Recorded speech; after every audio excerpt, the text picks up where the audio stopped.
ഭക്തജനങ്ങളെ, ആപൽബാന്ധവനും അനാഥരക്ഷകനും കലികാല പ്രത്യക്ഷ ദൈവവുമായ ശ്രീ അയ്യപ്പ ഭഗവാന്റെ അനുഗ്രഹത്താൽ സമ്പന്നമായ കോടഞ്ചേരി ശ്രീ മണികണ്ഠമഠത്തിലെ മണ്ഡലവിളക്ക് ആഴിപൂജാ മഹോത്സവം ഡിസംബർ 19, 20 ധനുമാസം 4, 5 തീയതികളിൽ ഭക്തിയാദരപൂർവ്വം നടത്തപ്പെടുകയാണ്.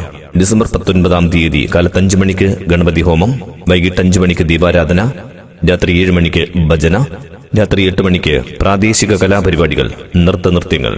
തുടർന്ന് രാത്രി 10 മണിക്ക് പ്രശസ്ത മിമിക്രി ആർട്ടിസ്റ്റും സിംഗറുമായ പ്രജീഷ് കാവിൽ അവതരിപ്പിക്കുന്ന വൺമാൻ ഷോ അരങ്ങേറും. കോടഞ്ചേരി ശ്രീ മണികണ്ഠമഠത്തിലെ മണ്ഡലവിളക്ക് ആഴിപൂജാ മഹോത്സവത്തിന്റെ 2ാമത്തെ ദിവസം ഡിസംബർ 20 തീയതി കാലത്ത് 5 മണിക്ക് ഗണപതി ഹോമം, ഉച്ചയ്ക്ക് 12 മണിക്ക് അന്നദാനം.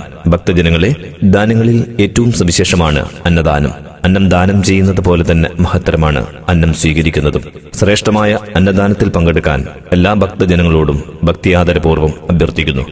വൈകിട്ട് 4 മണിക്ക് ഇളനീർ വരവ്, വൈകിട്ട് 6 മണിക്ക് താലപ്പൊലി എഴുന്നള്ളത്ത് ചെറുവട്ടായി വിഷ്ണു ക്ഷേത്രത്തിൽ നിന്നും പുറപ്പെടുന്നു. വൈകിട്ട് 6 മണിക്ക് ദീപാരാധന, രാത്രി 7 മണിക്ക് ഭജന, രാത്രി 10:30 ആഴിപൂജ. കോടഞ്ചേരി ശ്രീ മണികണ്ഠമഠത്തിലെ മണ്ഡലവിളക്ക് ആഴിപൂജാ മഹോത്സവം ഡിസംബർ 19, 20 തീയതികളിൽ ഭക്തിയാദരപൂർവ്വം നടത്തപ്പെടുകയാണ്.